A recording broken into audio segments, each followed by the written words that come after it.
Hello and welcome to John's 5-Minute Book Review. Today I'll be reviewing a biography about our 18th president. The book is titled Grant and was written by Pulitzer Prize winning author Ron Chernow and published by Penguin Press in 2017.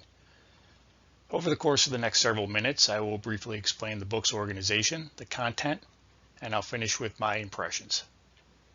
Now, beginning with the book's organization, Chernow wrote a chronological narrative that covers Grant's life from birth to death.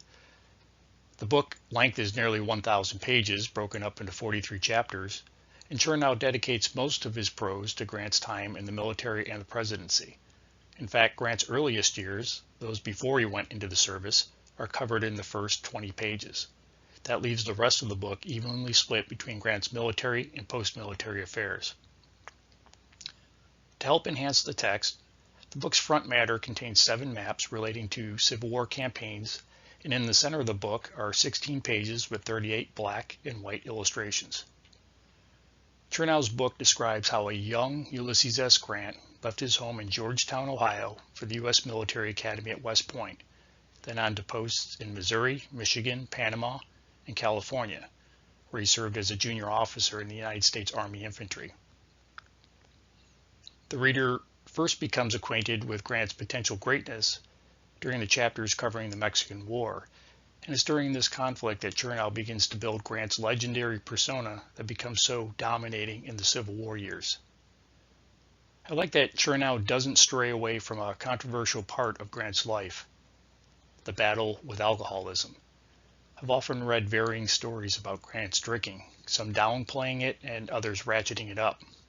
This is one area that the author shows some tactful balance. Chernow goes on to thoroughly document Grant's involvement in the years preceding and during the Civil War. Through daring, blind luck, and the influence of a well-connected family member, Grant rapidly moves up the ranks and eventually is tapped by President Lincoln to be the commander-in-chief of the Union Army. Chernow also does a really good job capturing the sadness, depression, and occasional indecision that consumes Grant throughout the war. It really highlights Grant as a human being and not a mythological figure. The author then spends the rest of the book explaining Grant's reluctant elevation to the presidency and the role Grant had overseeing the complex program of Reconstruction. And it's this post-war period that Chernow displays Grant's naive, childlike trust, which resulted in many people taking advantage of Grant and embroiling him in scandal after scandal. My impression of the book is extremely favorable, and I would easily place this in my top 5 favorite books of all time. If you like history, particularly American military history, then this book is for you. The author is a Pulitzer Prize winner for a reason, and he delivers a seamless narrative that just is hard to put down.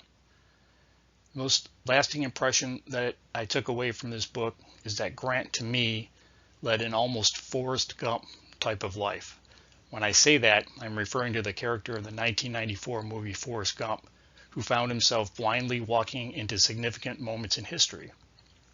Grant's life, too, just seemed to put him in the right place at the right time. In one example, several years before the Civil War, Grant was drummed out of the U.S. Army for an alleged alcohol incident.